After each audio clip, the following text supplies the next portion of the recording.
If you ask one of them the reason, he answers, "Oh, I cannot keep still, so I am making a hedge." When time hangs heavy on their hands, they perhaps start playing cards. There was deep silence in the room. Redeeming power of faith. A devotee. Sir, is there no help then for such a worldly person? Master, certainly there is. From time to time he should live in the company of holy men, and from time to time go into solitude to meditate on God. Furthermore, he should practice discrimination and pray to God, "Give me faith and devotion." Once a person has faith, he has achieved everything. There is nothing greater than faith. To Kedar, you must have heard about the tremendous power of faith. It is said in the Purana that Rama, who was God himself, the embodiment of absolute Brahman, had to build a bridge to cross the sea to Ceylon. But Hanuman, trusting in Rama's name, cleared the sea in one jump and reached the other side. He had no need of a bridge. All laugh. Once a man was about to cross the sea. Vibhishan wrote Rama's name on a leaf, tied it in a corner of the man's wearing cloth, and said to him, "Don't be afraid. Have faith and walk on the water. But look here, the moment you lose faith, you will be drowned." The man was walking easily on the water. Suddenly he had an intense desire to see what was tied in his cloth. He opened it and found only a leaf with the name of Rama written on it. "What is this?" he thought. "Just the name of Rama?" As soon as doubt entered his mind, he sank under the water. If a man has faith in God, then even if he has committed the most heinous sins, such as killing a cow, a Brahmin, or a woman, he will certainly be saved through his faith. Let him only say to God, "O Lord, I will not repeat such an action," and he need not be afraid of anything.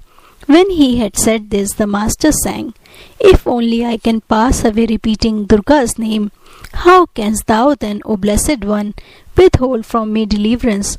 Wretched though I may be, I may have stolen a drink of wine, or killed a child unborn, or slain a woman or a cow, or even caused a Brahmin's death. But though it all be true, nothing of this can make me feel the least uneasiness. For through the power of thy sweet name, my wretched soul may still aspire even to Brahmanhood." Parable of the Homa Bird. Pointing to Narendra, the master said, "You all see this boy. He behaves that way here. A naughty boy seems very gentle when with his father, but he is quite another person when he plays in the Chandani." Narendra and people of his type belong to the class of the ever-free. They are never entangled in the world. When they grow a little older, they feel the awakening of inner consciousness and go directly toward God. They come to the world only to teach others. They never care for anything of the world. They are never attached to women and gold. The Vedas speak of the Homa bird. It lives high up in the sky, and there it lays its egg. As soon as the egg is laid, it begins to fall. But it is so high up that it continues to fall for many days. As it falls, it hatches, and the chick falls. As the chick falls, its eyes open. It grows wings. As soon as its eyes open, it realizes that it is falling and will be dashed to pieces on touching the earth. Then it at once shoots up toward the mother bird high in the sky. At this point, Narendra left the room. Kedar, Pran, Krishna, M, and many others remained. Master praises Narendra. Master, you see, Narendra excels in singing, playing on instruments, study, and everything. The other day he had a discussion with Kedar and tore his arguments to shreds. All laugh. To M, is there any book in English on reasoning? M, yes sir, there is. It is called Logic. Master, tell me what it says. M was a little embarrassed. He said, one part of the book deals with deduction from the general to the particular. For example, all men are mortal. Scholars are men. Therefore, scholars are mortal. Another part deals with the method of reasoning from the particular to the general. For example, this crow is black, that crow is black. The crows we see everywhere are black. Therefore, all crows are black. But there may be a fallacy in a conclusion arrived at in this way. For on inquiry, one may find a white crow in some country. There is another illustration. If there is rain, there is or has been a cloud. Therefore, rain comes from a cloud. Still another example. This man has 32 teeth. That man has 32 teeth. All the men we see have 32 teeth. Therefore, men have 32 teeth. English logic deals with such inductions and deductions. Shri Ramakrishna barely heard these words. While listening, he became absent-minded, so the conversation did not proceed far. When the meeting broke up, the devotees sauntered in the temple garden. M went in the direction of the Panchvati. It was about 5 o'clock in the afternoon. After a while, he returned to the master's room. There on the small north veranda, he witnessed an amazing sight. Shri Ramakrishna was standing still, surrounded by a few devotees, and Narendra was singing. M had never heard anyone except the master sing so sweetly.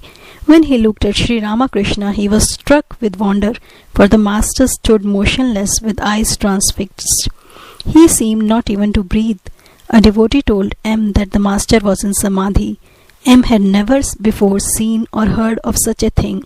Silent with wonder, he thought, is it possible for a man to be so oblivious of the outer world in the consciousness of God? How deep his faith and devotion must be to bring about such a state. Narendra was singing, Meditate, O my mind, on the Lord Hari, the stainless one, pure spirit through and through. How peerless is the light that in him shines. How soul bewitching is his wondrous form. How dear is he to all his devotees. Ever more beauteous in fresh blossoming love that shames the splendor of a million moons. Like lightning gleams the glory of his form, raising erect the hair for very joy. The master shuddered when this last line was sung. His hair stood on end, and tears of joy streamed down his cheeks. Now and then his lips parted in a smile. Was he seeing the peerless beauty of God that shames the splendor of a million moons? Was this the vision of God, the essence of spirit? How much austerity and discipline, how much faith and devotion must be necessary for such a vision? The song went on. Worship his feet in the lotus of your heart, with mind serene and eyes made radiant. With heavenly love behold that matchless sight. Again that bewitching smile, the body motionless as before, the eyes half shut, as if beholding a strange inner vision. The song drew to a close. Narendra sang the last lines. Caught in the spell of his love's ecstasy, immerse yourself for evermore, O mind, in him who is pure knowledge and pure bliss. The sight of the samadhi and the divine bliss he had witnessed left an indelible impression on M's mind. He returned home deeply moved. Now and then he could hear within himself the echo of those soul-intoxicating lines.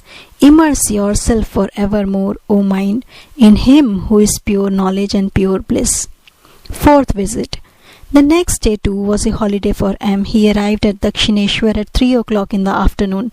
Shri Ramakrishna was in his room. Narendra, Bhavnath and a few other devotees were sitting on a mat spread on the floor. They were all young men of 19 or 20. Seated on the small couch, Shri Ramakrishna was talking with them and smiling. No sooner had M entered the room than the master laughed aloud and said to the boys, There, he has come again. They all joined in the laughter. M bowed low before him and took his seat. Before this he had saluted the master with folded hands like one with an English education, but that day he learnt to fall down at his feet in orthodox Hindu fashion. The peacock and the opium. Presently the master explained the cause of his laughter to the devotees. He said, a man once fed a peacock with a pill of opium at 4 o'clock in the afternoon. The next day, exactly at that time, the peacock came back. It had felt the intoxication of the drug and returned just in time to have another dose. All laugh. M thought this is a very apt illustration. Even at home he had been unable to banish the thought of Shri Ramakrishna for a moment. His mind was constantly at Dakshineshwar, and he had counted the minutes until he should go again. In the meantime, the master was having great fun with the boys, treating them as if they were his most intimate friends. Peals of side-splitting laughter filled the room, as if it were a mart of joy. The whole thing was a revelation to M. He thought, didn't I see him only yesterday intoxicated with God? Wasn't he swimming then in the ocean of divine love, a sight I had never seen before? And today the same person is behaving like an ordinary man. Wasn't it he who scolded me on the first day of my coming here? Didn't he admonish me, saying, and you are a man of knowledge? Wasn't it he who said to me that God with form is as true as God without form? Didn't he tell me that God alone is real and all else illusory? Wasn't it he who advised me to live in the world unattached, like a maidservant in a rich man's house?